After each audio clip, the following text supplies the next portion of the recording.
কেন্দ্রীয় সরকারের বেস্ট প্রধান পুরস্কার প্রাপ্ত প্রাক্তন পঞ্চায়েত প্রধান নিজাম আলীকে এসআইআর শুনানিতে ডাকা হয়েছে।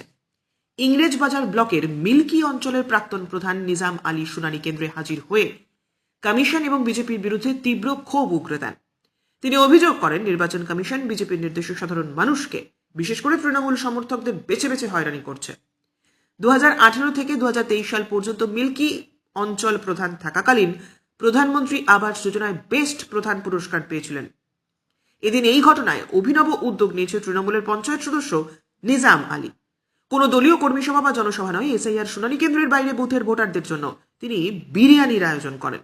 হয়রানি না করে সুষ্ঠুভাবে কাজ সম্পন্ন করতে সহযোগিতা করার জন্য নিজে উপস্থিত থেকে পরিস্থিতি নজরদারি করেন।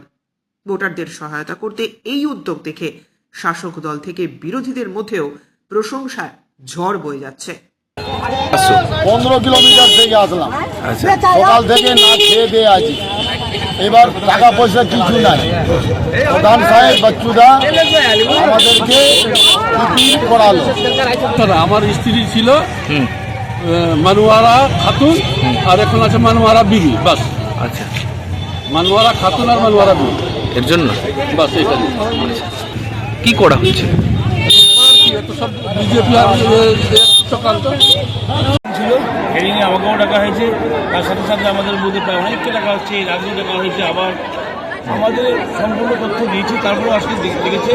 এবং আমরা এর আগে গত দিয়েছে প্রধান, তার আগে আমি উপপ্রধান, তার আগে পঞ্চায়েত সমিতির সদস্য।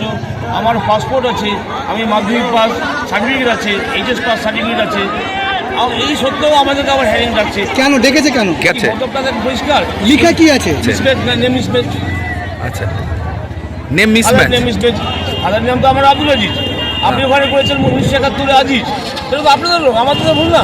আমরা তো আব্দুল আজিজ দিয়েছি সার্টিফিকেট, তো আমার বাবার নাম আব্দুল আজিজ আছে। আপনারা আজিজ করেছেন, সেটা আপনার ফোন, আপনারা অ্যাকশন করতেন। এবার হেস করছে, আমার তথ্য আছে দিলাম, অনেকের এরকম তথ্য নাই, সে কী করবে? এক শ্রেণীর লোক এক শ্রেণীর ভোট পায় না এই ভেবে এরা টার্গেট করছে মুসলিমদেরকে, এরা ভোট পাবে দেয় না, এই জন্য টার্গেট করছে, হ্যাস করা হচ্ছে। কারা করছে টার্গেটেড? আর কি বিজেপি গভর্নমেন্ট কারো কিছু করে না, বিজেপি গভর্নমেন্ট করছে, আর পাওয়ার আছে বলে নিজের ব্যবহার করছে।